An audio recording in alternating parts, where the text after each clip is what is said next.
what I learned with Claude, and I think this could probably apply for other AI tools, is that the quality of what you get depends entirely on how you show up, Rima, right? To the say that conversation. louder for the people in the back. I mean, that is the thing I feel like banging in when people say, this skill will be irrelevant or you no longer need to know whatever. All I can think about is, well, then your output will suck.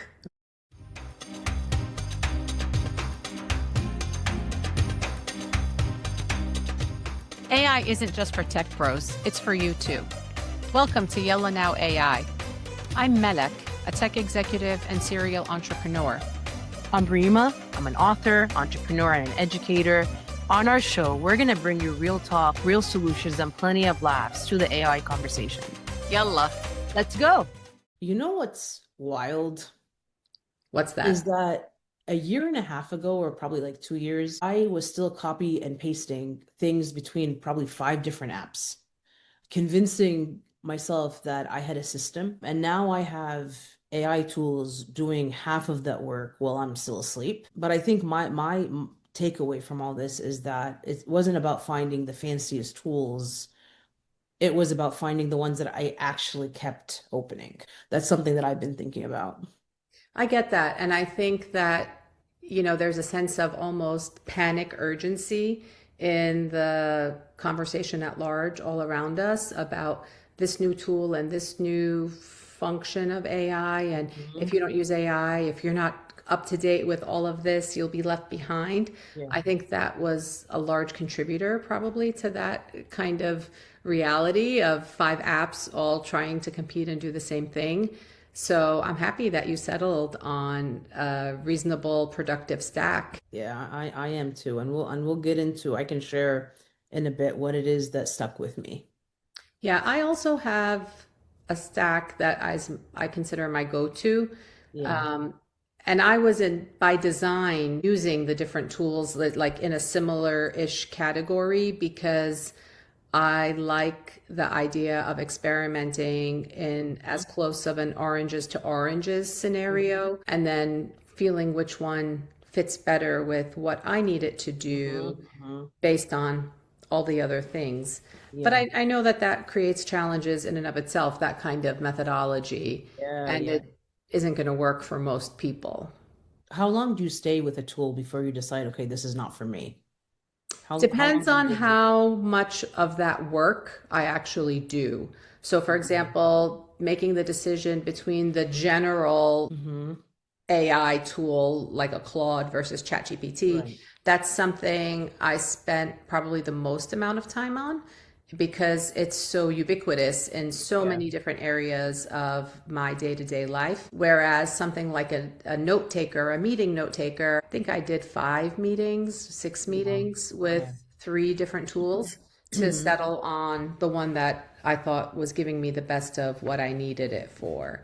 So I that's how I would answer that question. Not straightforward. Got you. Got you. But it is interesting to look and see where we are today in January Yeah. 2026 and how AI and the AI landscape is so much more robust and I would say really more solutions oriented. But of course, with that, a lot more questions about ethics, privacy, who owns what in terms of the data that is being, the amount of data that's being created and generated every single minute. Mm-hmm. Mm-hmm. Mm-hmm. Yeah, I can see that. I can see that. All right, Malak. So, 2026, what are we thinking?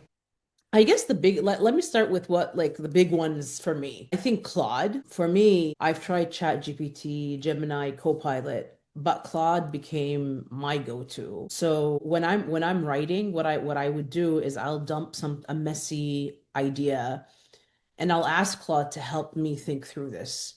And it pushes back, I feel, in ways that actually help me clarify where I want to go. And it gets my tone much better. So that and it does less hallucinations than chat. So my go-to, I felt I stopped actually opening Chat GPT at all. and I just kept going to Claude. Yeah. And I think what I learned with Claude, and I think this could probably apply for other AI tools, is that the quality of what you get depends entirely on how you show up, Rima, right? To the say that conversation. louder for the people in the back. I mean, that is the thing I feel like banging in when people say, this skill will be irrelevant or you no longer need to know whatever. All I can think about is, well, then your output will suck, right? Yeah. Because there Yeah. are things that, inherently the AI can do, but if you don't show up with thoughtful, well, kind of crafted thoughts from the beginning, Yes. Yes. what are you Yes, with expecting?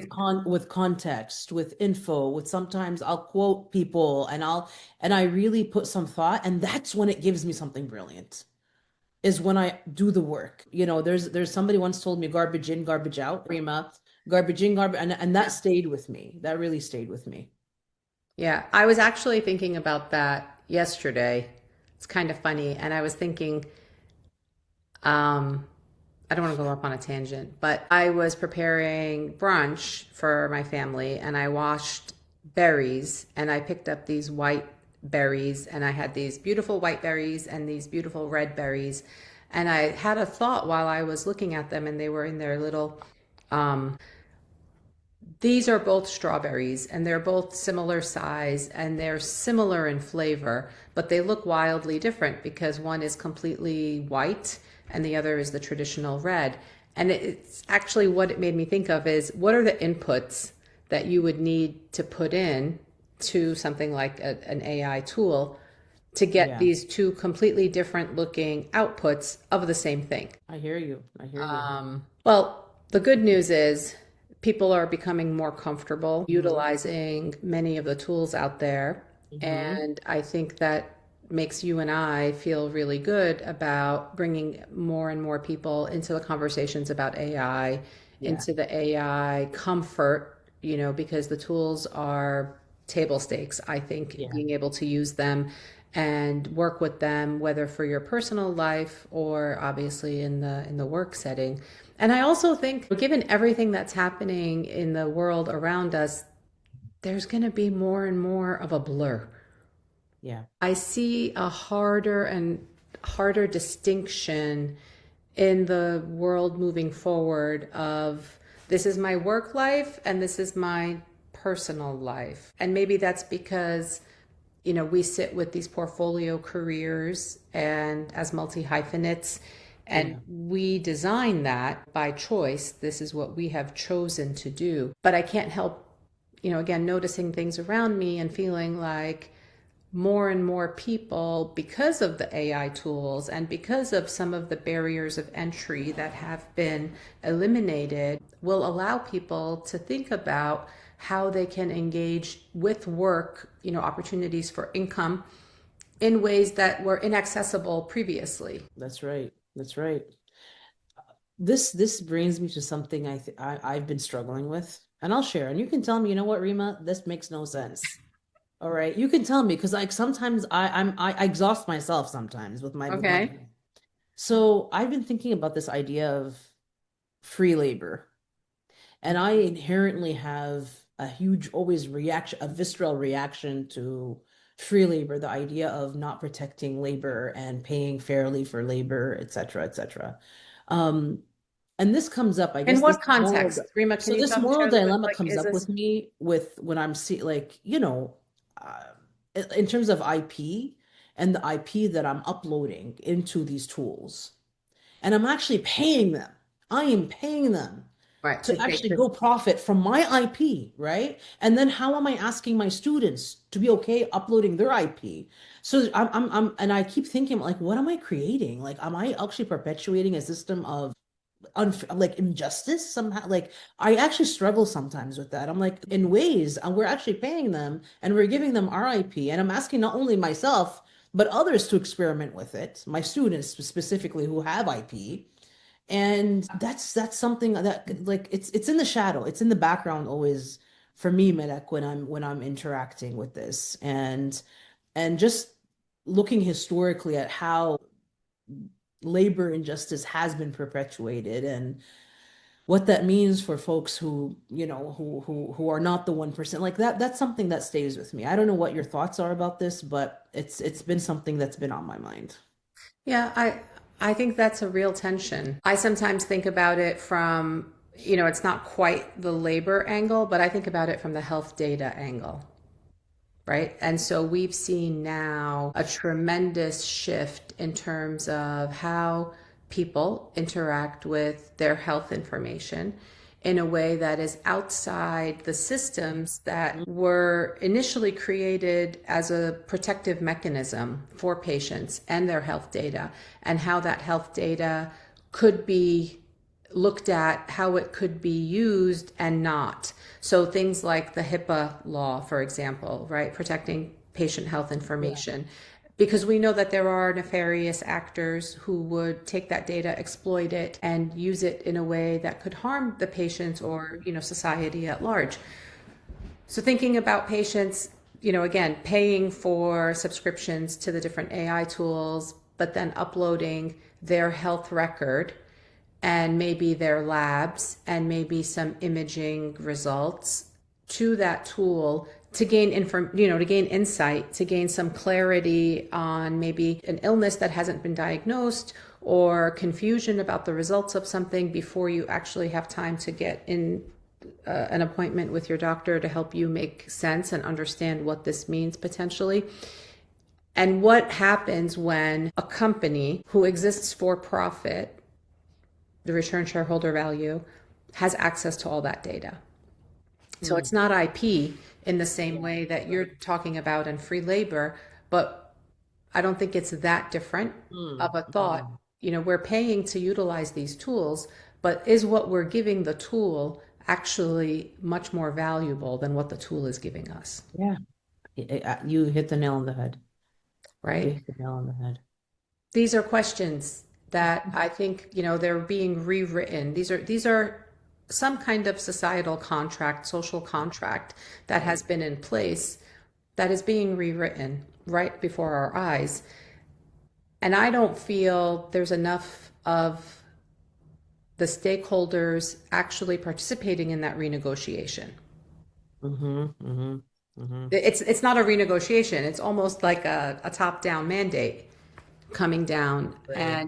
And then again, on the other side of it is all this conversation happening around, you need to be familiar. AI tools are table stakes. You have to know how to utilize the different functionalities, how to extract the most value out of your time so that you could show up in your best version of yourself. But these are real questions that need to be wrestled with.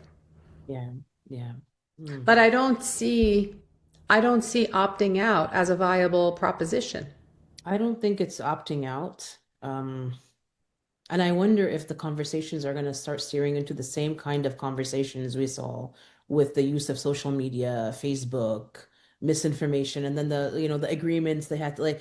I'm wondering if we're going to be eventually heading towards that same pathway with the advent of all those other platforms in the years ago. So let's see.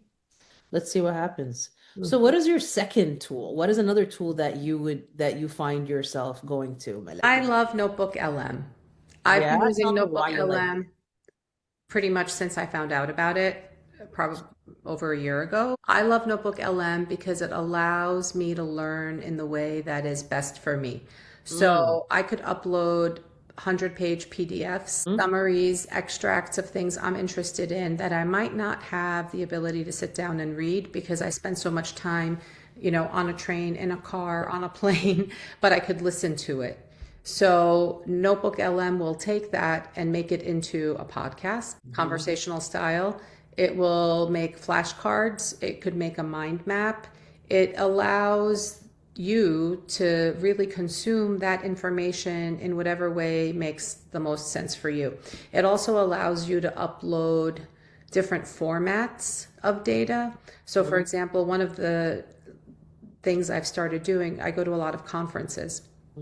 And Sometimes the presenters will make their decks available, Yeah. entirely afterwards. And other times they'll say, feel free to take screenshots, pictures of the Right. screens, Right. but I'm Right. not going to make my whole deck available to you. Right. So when Right. they've given permission and I take pictures of a deck, things that stood out to me or I want to explore Mhm. further, I might put that in a notebook LM along with the name of the person who was giving the lecture, along with maybe the agenda to get a sense of what was the conference or the meeting totally about. I would type in my own notes and impressions, and then it's a source, it's a reference source for me. Nice. Nice. Nice. Afterwards, I can go back and say, "Oh yes, I went to that conference, but what was some of the key takeaways or who were some of the key speakers that Right. were at that conference that I met that now I might, something has come up that is relevant to Mhm. be, in conversation with them about or share with them." And so it's a nice way to house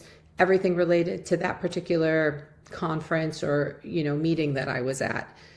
That's one of my favorite things about it. Nice. I haven't tried it. Try it. The other thing that I like Oh, to do sometimes, also again with permission, that's a caveat, yeah. I could record a Right. lecture Right. that Right. somebody is presenting Yeah. and then put that also in the notebook Right. LM to help me later extract my notes out of it because I want to be fully present. I say this to my students too. Like, I would love for you to just be fully present in class while we're together and don't worry about the slides Yeah. because everything is being recorded anyway, right? And I Yeah. will make my slides available to you, right after class. So I think there's so much value in that. Just be present in that moment Mhm. beyond what it allows you to experience in that session or in that timeline. It helps develop that muscle of presence, Got you. right? Can you think about other circumstances in which 19-year-olds or 20-year-olds would be asked to sit without a phone or a Right. computer Right. Right. or some device to just, check in and Yeah. see? Like, that feels like Yeah. a hard thing for many people to Yeah. do at this Yeah. point in time. I hear you. I hear you. Such a great tip, Melek, and I'm wondering if I could actually. I'm like you when I'm in a conference or I just want to sit and just fully like embody, like Immerse. immerse and like embody what's happening. But Mhm. then I regret it. I'm like, like I should have asked them if it's okay to record just an audio for me to just go back to. So I'm gonna start asking and seeing if they would do that and put it into Notebook Notebook and see LM. like what it gives me. Yeah, that thank you for that. I actually didn't look at it in that way before, so that was helpful. My second one is Midjourney. Okay. Now, I have a very complicated relationship with anything that produces visuals. Okay. In Um, what way? so I would poo-poo it. I used to turn my nose at stock photos. This is before I discovered Midjourney. Like Mm-hmm. my thing with So my like a slides, Shutterstock library I or I hated it. I Adobe really Library. Uh-huh. hated it. I Okay. didn't like it. So I always kept historically my slides simple, clean font, legible font, and that was it. And I think part of the complicated relationship is also because I am a visual like artist. Like I actually paint and so there I had a very complicated relationship where I was poo-pooing what I saw. I'm like, ugh, do I want that on my slide? Like, and then I ended up with nothing, which I don't think was in service for the other receiving end of it because again we teach them to do good visuals, we teach them about clean visual. I'm like, okay, what do I do? So I sat and I started experimenting with some of these tools, Midjourney, and I'm no longer hunting for stock photos like to look at to make something that's beautiful and actually will actually tell the story that I want to tell. And that's the cool thing about it, I'm giving it the input. I'm like, I want you to talk about the shoe doesn't fit, for example. That's my takeaway. The shoes that for the data, with if I'm explaining some data point, the shoe does not fit. It's a metaphor.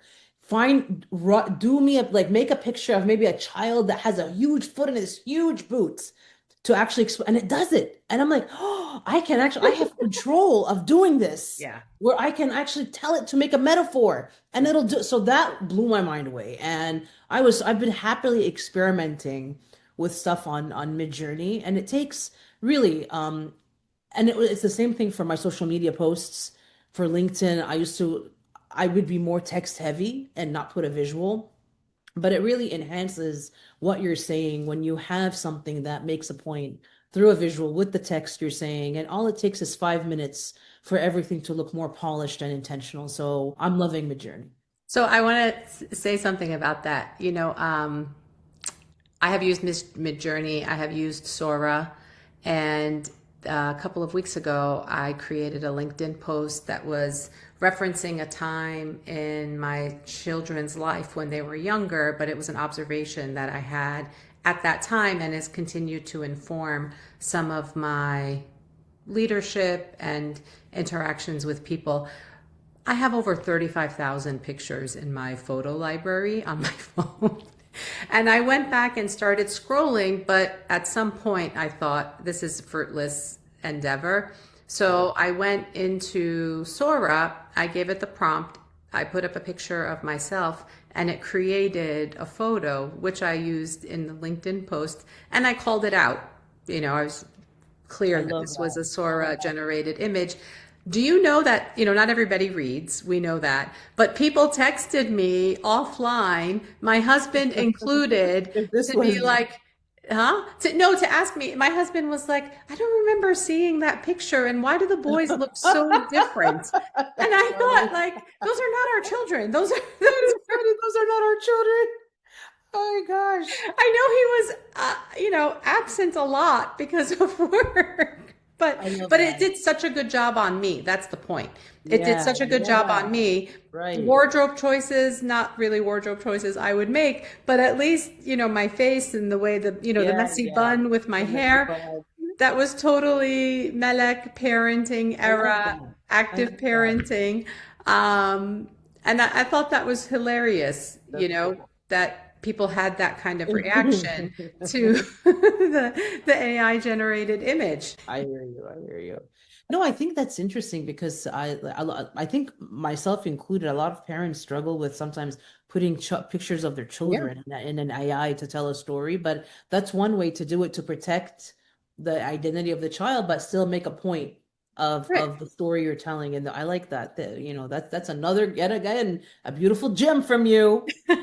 Oh my gosh, Well, awesome. I mean, I think that's the beauty of being able to allow yourself the space to sit with the tools and not be under an external time crunch or, time pressure to just start using some tool. Like Yeah, I'm action biased. You and I have talked about that.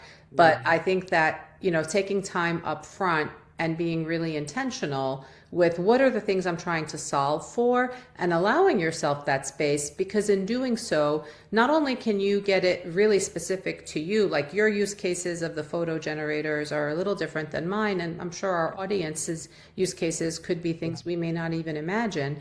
But allowing yourself the time to sit with the tool, interact with the tool, and like I said, I like to use more than one in the same category. I think that helps you create the system so that, Yeah. like you said in the beginning, the tools could be working for you while you're out living your life, whatever that might look like.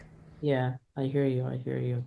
I used it once to create a video of my grandmother, my mother's mother, who actually raised me, pouring tea. I had these visuals of her where she would be pouring green tea and she'd lift the whole thing up and then it makes those bubbles. And I wanted to see that. I wanted to see that come to life, not just I almost lost it when they did it and it was accurate. Yeah, also It touched you emotionally, it is touched what me you're saying. emotionally. I'm like, Okay. wow, like I have no videos of my grandmother. She passed away long before I like phones or so I could now put pictures of her and animate them actually. And it for me, gives me some solace that I have some kind of animated artifact of my grandmother. So But Rima, take it one step further. tell How me. nice is that to be able to tell the story for children and Mm, other family members who maybe, only had this one grainy visual, one grainy picture of yeah, the grandmother or the great grandmother, and now there's a little bit of that come to life yeah, yeah, based on things that were authentic to her that you absolutely. watched her do while she was in Nice, this nice. world. You're giving me an idea. Actually, I was thinking of now using the notebook LM to input things about her and make little notes Oh, that's in nice. it.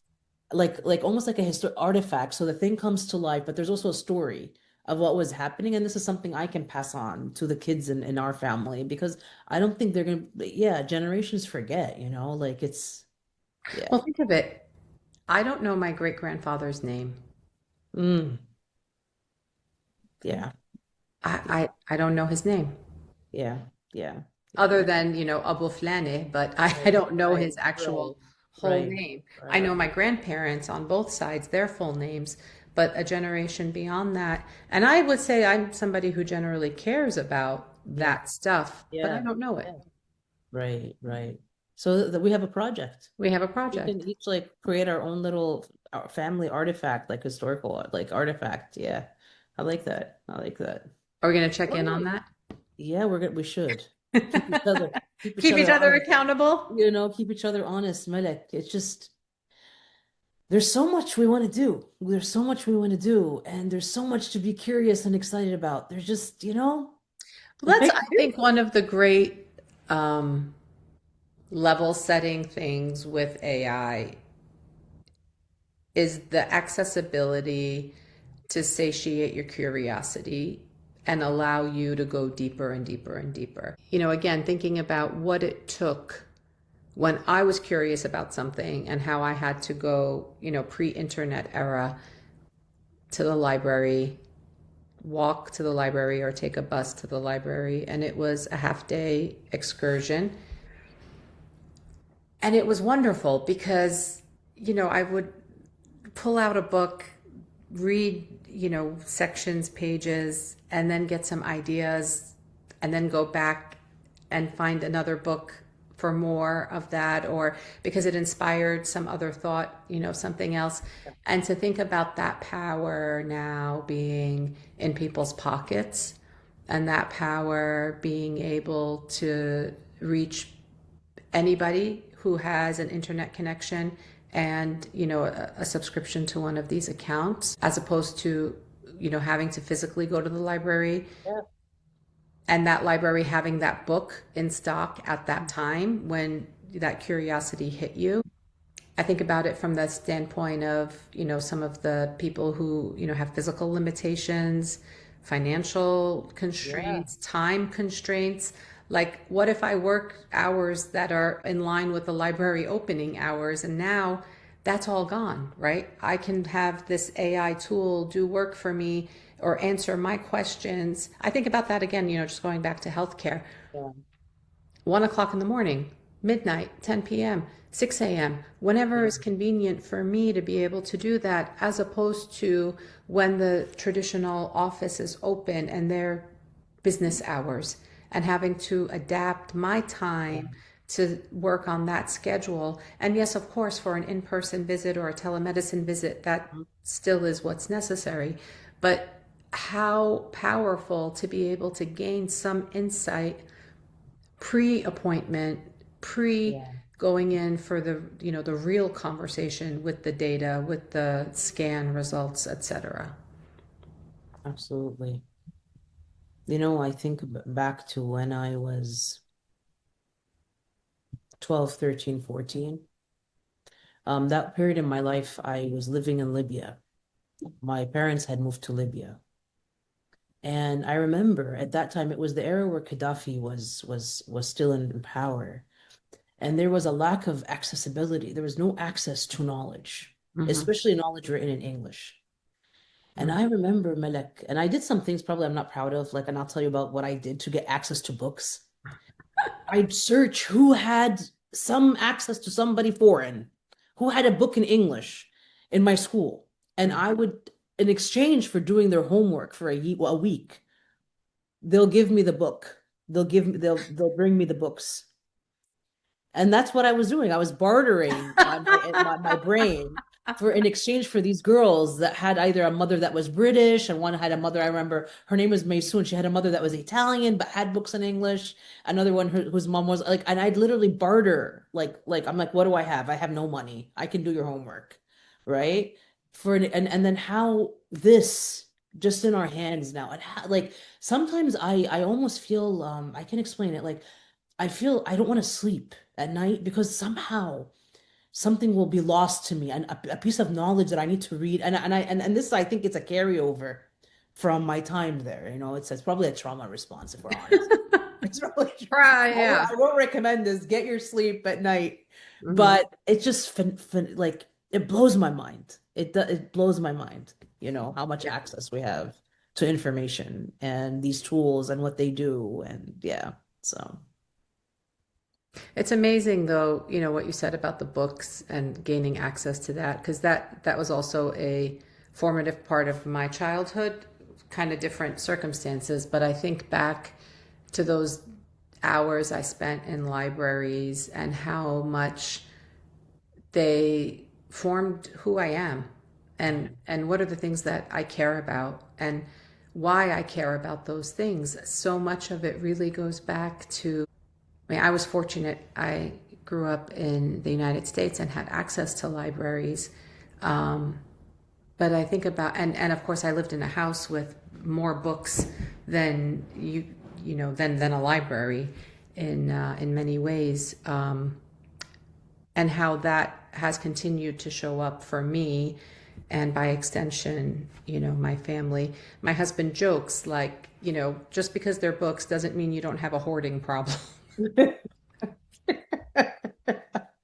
that's funny. I actually don't have a hoarding problem. I have a book loving condition. I Condition. It's wouldn't a even call it a condition. problem. It's It's a a condition. condition. Let's not call it a Let's problem for not call another it a book problem. lover. No, it's a condition, and it's Um, but well, listen, one thing's for sure.